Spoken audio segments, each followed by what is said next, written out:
Алекс Спенсер сидел в парке на скамейке в инвалидном кресле.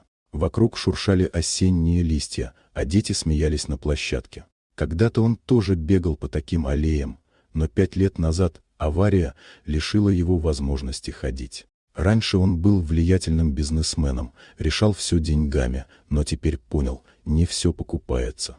«Мистер, а почему вы грустный?» — раздался детский голос. Перед ним стоял мальчик лет 7, светловолосый, с искренними голубыми глазами.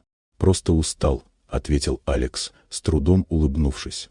«Я Майки», — представился ребенок. «Мама говорит, если кто-то грустит, нужно просто посидеть рядом.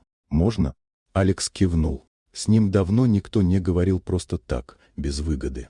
«Майки, ты веришь в чудеса?» — спросил он. «Конечно. А вы?» «Раньше верил. Хотите, я вас обниму?» — тихо предложил мальчик. «Мама говорит, объятия лечат». Маленькие руки обвили его шею, и Алекс впервые за много лет заплакал, не от боли, а от тепла. «Все будет хорошо», — шептал Майки. «Мама всегда так говорит, и у нас всегда получается».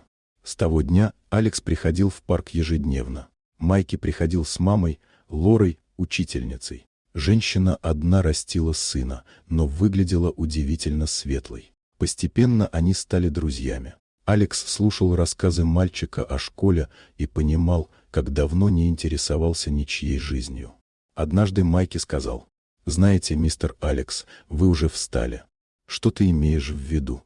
Раньше вы сидели тут один и молчали, а теперь разговариваете, смеетесь. Значит, встали вот здесь». Мальчик приложил ладошку к груди мужчины.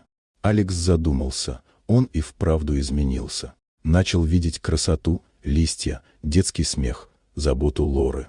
Узнал, что она работает в 2 смены, чтобы оплатить кружки сына. А Майки мечтал стать врачом. «Помнишь, я обещал тебе $1 000 000?» — сказал как-то Алекс. «Вот, держи.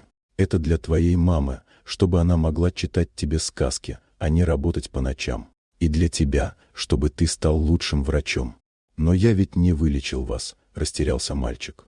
«Вылечил», — улыбнулся Алекс. «Ты запустил мое сердце». Слезы стояли в глазах у всех троих. Алекс понял, его калечила не инвалидность, а одиночество.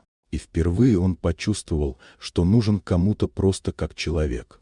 «Майки», — тихо сказал он, — «а ты не против, если я буду твоим дедушкой?» «Конечно, не против», — радостно воскликнул мальчик. Лора тоже улыбнулась. «У нас никогда не было дедушки. Можно?» Через год Алекс и Лора поженились. Майки гордо стоял рядом на церемонии, ведь именно он свел их. Спустя несколько лет Майки поступил в медицинский университет и однажды сказал: «Знаете, дедушка, вы ведь тогда все-таки встали. Не ногами, а душой. Когда человек начинает любить других больше, чем жалеть себя, он всегда поднимается». Алекс кивнул. Он так и не пошел, но снова научился жить. Понял, что богатство — не деньги, а люди рядом. И каждый вечер, глядя, как Лора читает, а Майки делает уроки, он думал: иногда самое большое чудо — это просто маленькая детская ладошка, протянутая к твоему сердцу.